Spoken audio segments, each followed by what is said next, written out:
Hello dear students, how are you all? I hope you all are fine. आज हम class fourth का chapter 13 पढ़ेंगे, हुदहुद। बच्चों, ये एक पक्षी है हुदहुद, और उसके ऊपर स्टोरी है। चलिए पढ़ते हैं स्टोरी को। हुदहुद को कलगी कैसे मिली? कलगी क्या होता है? कलगी होता है जो ऊपर का ताज होता है, जैसे मोर के ऊपर आपने देखा होगा ना, उसको कलगी कहते हैं। एक बार सुलेनाम नाम के बादशाह आकाश में उड़ने वाले अपने उड़न खटोले पर बैठे कहीं जा रहे थे। बड़ी गर्मी थी।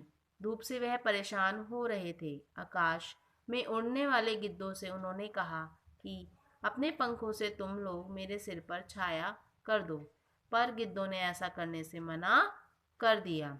उन्होंने बहाना बनाते हुए कहा, हम तो छोटे छोटे हैं, हमारी गर्दन पर पंख भी नहीं है, हम छाया कैसे कर सकते हैं।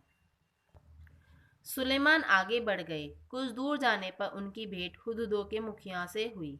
सुलेमान ने उनसे भी मदद मांगी। वह चतुर था। उसने फौरन अपने दल के सभी हुदहुदों को इकट्ठा करके बादशाह सुलेमान के ऊपर छाया कर दी। सुलेमान बोले, मैंने गिद्धों से भी मदद मांगी थी। वे मेरी मदद कर सकते थे, पर उन्होंने मेरी मदद नहीं की। तुम गिद्धों से छोटे हो, पर चतुर अधिक हो। तुम सबने मिलकर मेरी सहायता की है। मैं मैं तुमसे बहुत प्रसन्न हूँ। मैं तुम्हारी कोई इच्छा पूरी करूँगा। बताओ, तुम्हारी क्या इच्छा है? मुखिया ने कहा, महाराज, मैं अपने सभी साथियों से सलाह करने के बाद अपनी इच्छा बताऊंगा। मुखिया ने साथियों से सलाह करने के बाद कहा, महाराज, यह वरदान दीजिए कि हमारे सिर पर आज से सोने की कलगी निकल आए।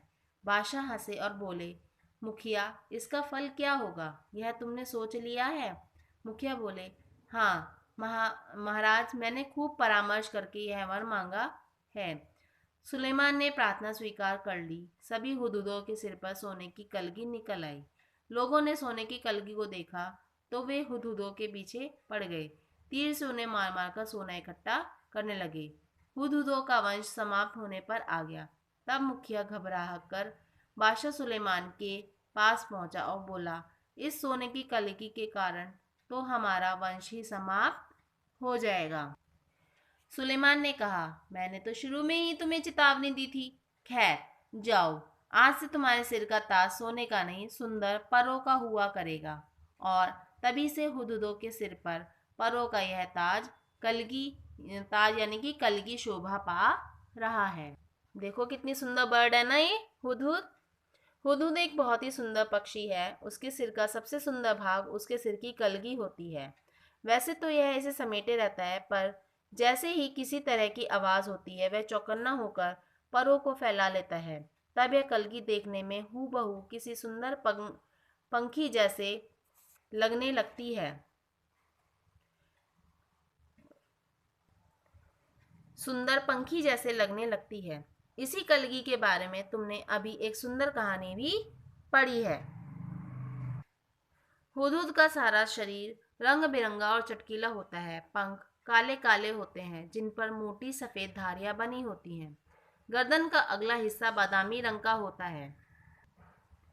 चोटी भी बादामी रंग की होती है, मगर उसके सिर काले और सफेद होते हैं। दुम का भीतरी हिस्सा सफेद और बाहरी हिस्सा काले रंग का होता है।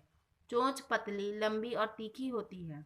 इस चोंच से यह आसानी से जमीन के भीतर छिपे हुए कीड़े मकोड़ों को ढूंढकर निकालता है। इसकी चोंच नाखून काटने वाली नहरनी से बहुत मिलती है, और शायद इसे कहीं कहीं इसे हजामिन चिड़िया के नाम से भी पुकारते हैं। हुदहुद हमारे देश के सभी भागों में पाए जाते हैं। तुमने इसे अपने घर के आसपास अपनी तीखी चोंच से जमीन खोदते हुए अवश्य देखा होगा। बोलते समय यह 3 बार हुप हुप हुप सा कुछ कहता है, इसलिए इसे अंग्रेजी में हुप ऊ कहा जाता है। हिंदी में इसे हुदहुद कहते हैं। दूब में कीड़ा ढूंढने के कारण हमारे देश में कहीं कहीं इसे पदुब्या भी कहते हैं, और सुंदर कलगी की वजह से कुछ देशों में लोग इसे शाह सुलेमान कहकर पुकारते हैं।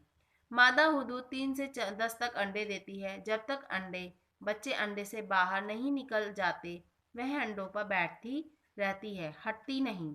नर वहीं भोजन लाकर उसे खिला जाता है, पर दोनों में से कोई भी घोंसले की सफाई नहीं करता। संसार के विख्यात पक्षियों में से एक है यह हुदहुद।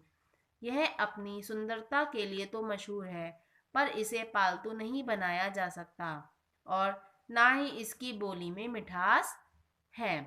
तो कैसी लगी आपको स्टोरी? आई होप आपको अच्छी लगी होगी। इसको आप अच्छे से ट्रीट करना and stay home, stay safe. Okay, bye.